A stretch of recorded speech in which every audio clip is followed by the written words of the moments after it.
Hi అండి. ఈరోజు మనం చేపల పులుసు చేసుకుందామా? ఈ స్టైల్లో చేసుకొని చేపల కూర అనేది చాలా చాలా బాగా కుదురుతుంది. ఇంట్లో అందరికీ నచ్చుతుందండి.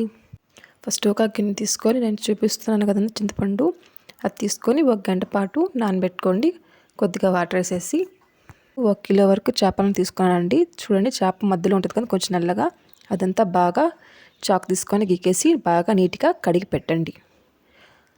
అది మధ్యలో నలుపు అనేది ఎక్కువ ఉంటే చేపల కూర నీసువాసన వస్తుందండి. 1 స్పూన్ సాల్ట్, చిటికెడు పసుపు, 1 స్పూన్ కారం అవన్నీ కలిపేసి పక్కన ఉంచండి.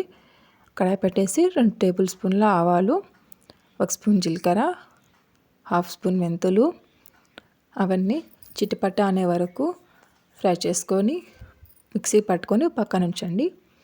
తర్వాత అదే కడాయిలోకి ఒక 6-7 టేబుల్ స్పూన్ల నూనె తీసుకోండి.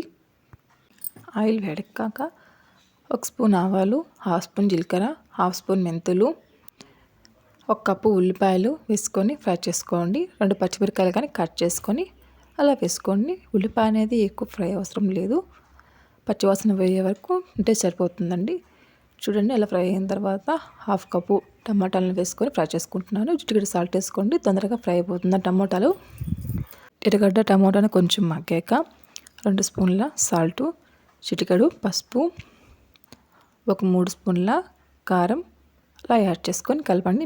ఇదైతే సరిపోతుందండి. మీరు కారం కొంచెం ఎక్కువగా తినాలి అనుకుంటే ఇంకొక స్పూన్ కానీ యాడ్ చేసుకొని అలా కలపండి. చింతపండు నానిపోయి ఉంటుందండి, బాగా పిసికేసేసి రసం తీసుకొని దాంట్లో వేయండి. అలా వేసుకున్న తర్వాత చూడండి, అలా వస్తుందండి.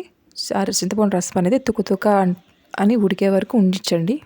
ఉడికిన తర్వాత మనం ముందుగా కలిపి పెట్టుకున్నాం కదండి చేపలను తీసుకొని అలా 2 నిమిషాలు సిమ్లో మగ్గనివ్వండి. మగ్గిన తర్వాత ఒక పావు గ్లాస్ ఉన్నాయి కదా ఆ నీళ్ళు యాడ్ చేసుకోండి. సాల్ట్ సరిపోదేమోనని 2 స్పూన్ల సాల్ట్ యాడ్ చేస్తున్నానండి. చేపల కూర గంటతో కలిపెట్టొద్దండి, తీసుకొని అలా తిప్పుతూ ఉండండి చాలు.